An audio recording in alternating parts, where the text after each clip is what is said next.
Hey everyone, Preston here from Prolix Art Channel.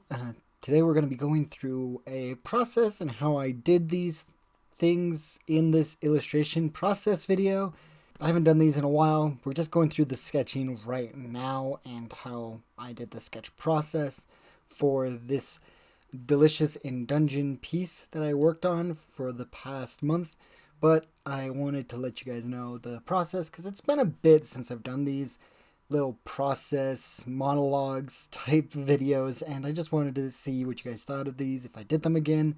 And let me go in on how I went about these pieces and what happened with them. Now obviously I did a bit of this piece through Twitch and keeping up with the live streaming and showing how the process for all this worked through those avenues. With this sketch phase that I went through, I wanted to do a gesture drawing, and I had an idea of what I wanted to go through with this piece. For those that haven't seen the show, there is a spot in this show where this big reveal of this monster shows up, and I just wanted to elaborate on that idea of the big reveal in the scenario that they were in and so on. So I kind of wanted a design based off of that with a little bit of magic. So I added the magic circle and all that into the gesture and the sketch, so I had the whole composition ready to go in the sketch. Now I did work on fixing up the anatomy and the pose Falin is in, and I wanted to make sure that it was accurate as much as possible because it's the human part that's going to look funky when it comes to the anatomy, even if it does have some other animal features to it. We're so used to the human anatomy part that I wanted to rework that. So I did rework that quite a bit, and making those mistakes throughout this process helped me learn a lot more about my process as well as my sketching to help me improve these in the later parts of this illustration and in future endeavors with the art. Again, since it wasn't fully human, we don't really get an easier mile marker for other aspects of this drawing. But I definitely wanted to add that it was moving toward us and having that sketch go through with that. I did attempt to do the line art, but this is as far as I went with said line art. I like the little sketchy feel that I can do with Photoshop currently. I am planning to leave it, but now we're going into the color factors for this. Now I'm starting off with a silhouette so that I can visually see where the colors of the character and creature are, so that I'm making sure the colors are hitting the correct spot. And that's easier to do when you do a silhouette first, because then you can use a clipping mask, which I use a lot recently to help keep the illustration solid. So when I have a solid silhouette, it makes it easier for me to have solid colors and render things out later on.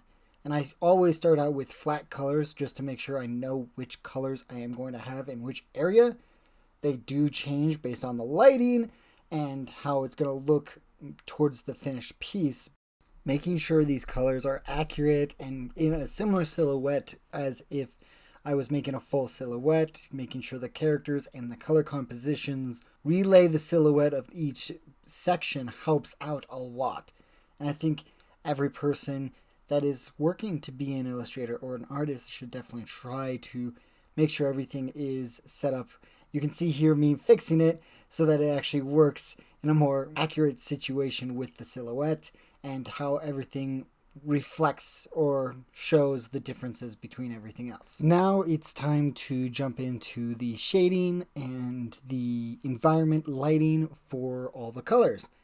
Now, drawing the shadows into another clipping mask to help with the visualization of where the lighting is going to hit the character in a very specific way allowed me to keep the mentality that I had for this character's dramatic entrance, to say the least, because I wanted to make sure that she was rendered out accurately before I added this very specific lighting that I had. So I'm not going to use any highlights in this situation until I get the correct lighting on it, but I am just doing base shadows so that when those lighting implements are added into this illustration, it will pop so much more. And you'll see it when it gets to the end here, because it just popped really quickly when I got to that point.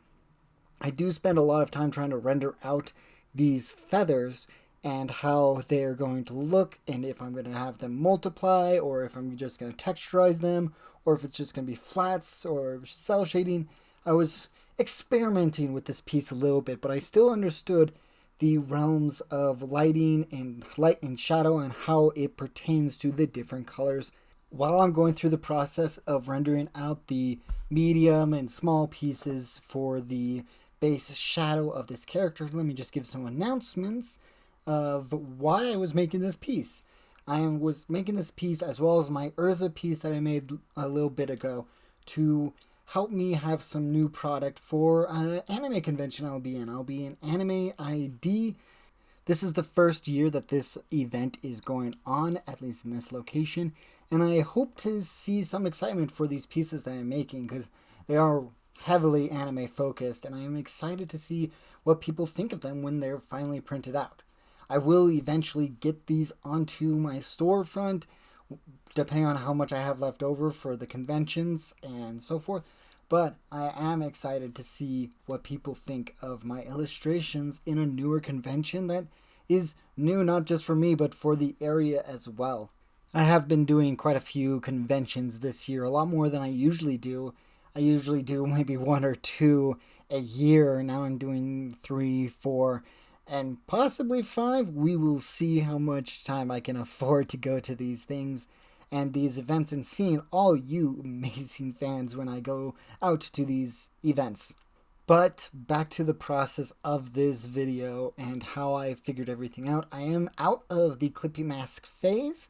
That's usually when I get into more of the details that are going to overlap and add some more textures to the silhouette instead of the base silhouette that usually gives a lot more of what the character looks like. These small textures are ones like the feathers popping out a little bit outside the silhouette, the scales, things like that, or even the hair can be popped out, and that helps with adding some character or some texture depth to this illustration that helps with providing hints to what's going on with the character.